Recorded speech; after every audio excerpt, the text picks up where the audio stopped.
안녕하세요. 박기홍 강사입니다. 2026년 ISMSP 인증심사원 자격검정 대비 모의고사 오리엔테이션을 시작하겠습니다. 이번 오리엔테이션에서는 이 모의고사가 2026년 출제 트렌드, 그 다음 환경 변화에 대해서 반영한 것을 설명드리고, 본 모의고사의 세부 특징 및 차별점, 마지막으로 고득점 합격을 위한 학습 전략에 대해서 설명드리도록 하겠습니다. 올해 모의고사에서의 핵심 트렌드 및 반영사항에 대해서 설명드리겠습니다.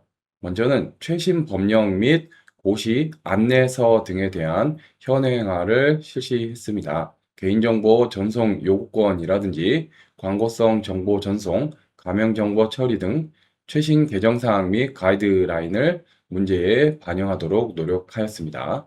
두 번째로는 신기술 및 인프라 변화를 적용하였습니다. 클라우드에서의 책임 공유 모델, 생성형 AI, LLM의 프라이버시 리스크, 망분리를 대체하는 국가망 보안 체계 N2SF 환경을 대거 반영하였습니다. 세 번째로는 인증제도 개편 사항을 반영을 하였습니다.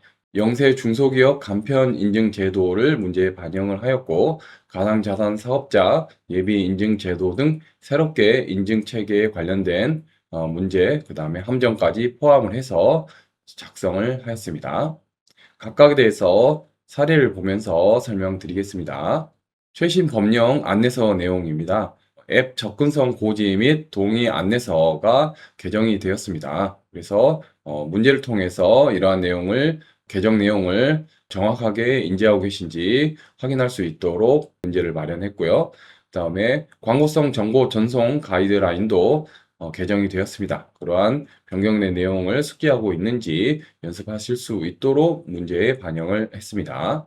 신기술 반영 사례입니다. 클라우드 관련해서 단편적으로 네트워크 구성도와 인터뷰만으로 구성된 문제가 아니라 네트워크 구성도, 시스템 구성도를 보고 전체적인 시스템을 이해한 상태에서 각각의 특정 리소스에 대해서 시큐리티 그룹을 보여주고 전체적인 상황을 인지하고 맞출 수 있는지에 대해서 연습하실 수 있도록 문제를 작성을 했습니다. 그리고 심사 현장에서 많이 등장하는 쿠버네티스 환경에서의 개발이라든지 접근 통제 같은 내용을 반영할 수 있도록 문제를 작성하였습니다. 최근 추세는 금융이든지 일반 기업이든지 또한 공공기관에서는 망분리를 예외로 망분리를 완화시키는 그런 조치들을 수행을 하고 있습니다. 공공에서의 대표적으로 망분리를 완화시키는 조치인 국가망 보안 체계 N2SF가 올해 시험에 등장할 것으로 나올 것으로 예상하고 있습니다. 그래서 국정원의 국가망 보안 체계 안내서를 바탕으로 여러 문제를 작성을 했습니다. 또한 LLM, AI 관련해서도 작년에 이어서 시험 문제가 출제될 것으로 예상을 하고 있습니다. 그래서 LLM 관련된 여러 가이드, 개인정보와 관련된 여러 가이드를 반영을 해서 문제를 작성해서 여러분들이 충분히 연습하실 수 있도록 마련했습니다. 인증제도 개편 내용 보겠습니다. 간편 인증 제도가 시행이 됐습니다. 그래서 간편 인증 제도에 대해서 인지하고 또 변화된 인증 기준, 인증 항목과 같이 매핑하실 수 있는지를 물어보는 그러한 문제를 작성을 했고요. 또 계속 이어서 가상자산 사업자 특례 규정을 잘 이해하고 있는지 연습하실 수 있도록 문제를 마련했습니다. 다음으로 본 모의고사의 세부 특징 및 차별점을 보도록 하겠습니다.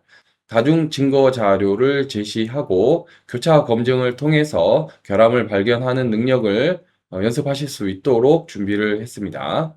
또한 여러 단편적인 결함을 찾는 것보다 여러 제시된 결함의 팩트들을 종합했을 때 가장 결함으로 찾을 수 있는 루트, 즉 루트 코드를 찾는 여러 문제를 배치를 해서 연습하실 수 있도록 했고요.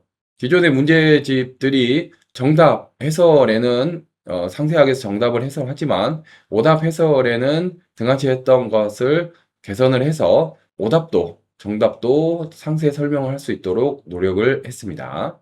상세하게 보겠습니다. 다중 증거 자료로 교차 검증을 할 수 있는 능력을 연습하실 수 있도록 문제를 작성했습니다. 개인정보 관련해서는 이렇게 수집 이용 동의서를 제시하고 실제 개인정보를 입력하는 화면을 제시하고 개인정보 처리 방침까지 이렇게 세 부분을 제시한 다음에 동의서와 실제 개인정보 또는 실제 개인정보와 개인정보 처리 방침을 비교해서 누락된 것이 있는지, 그다음에 동의받지 않아도 되는데 동의를 받는다든지 여러 가지를 연습하실 수 있도록 거기에 인터뷰 내용까지 첨가해서 여러 상황을 연습하실 수 있도록 준비를 했습니다.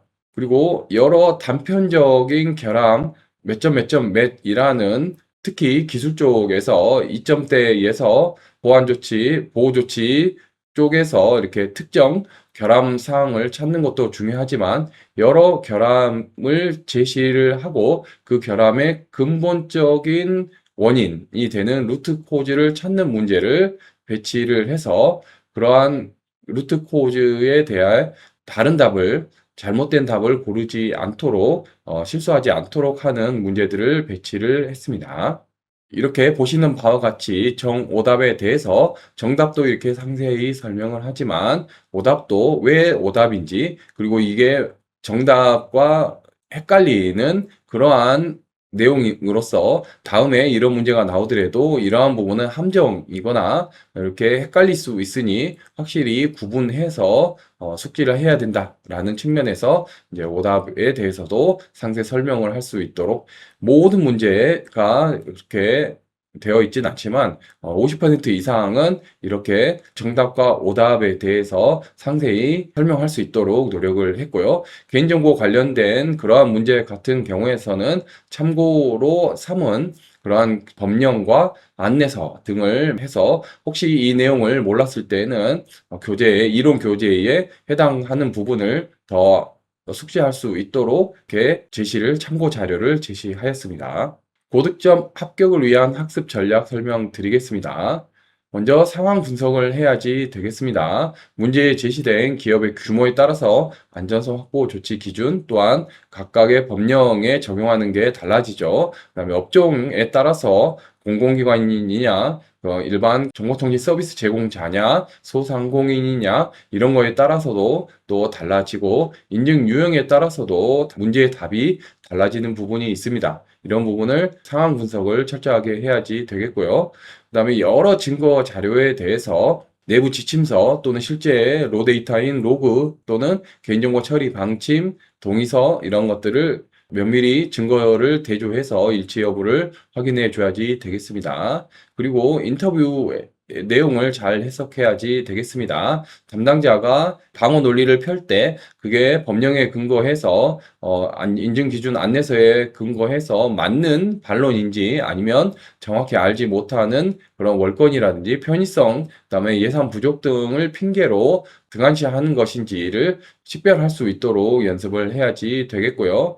결함 매핑하는 순간에는 표면적인 현황만 결함으로 적는 것이 아니라 선정하는 것이 아니라 루트 코즈까지 생각을 해서 단일 결함을 도출할 수 있는 그런 것들을 감안해 줘야지 되겠습니다. 그리고 이러한 것들을 250문제, 5회 문제들을 통해서 충분히 연습하시고 거기에 대해서 오답을 정리하신 다음에 실제 시험장에 가신다라고 하면은 고득점을 충분히 맞으시고 올해 합격하실 수 있으리라고 확신합니다. 모의고사를 실전을 모의고사처럼 많은 시간 이 모의고사를 작성하기 위해서 공을 들였습니다.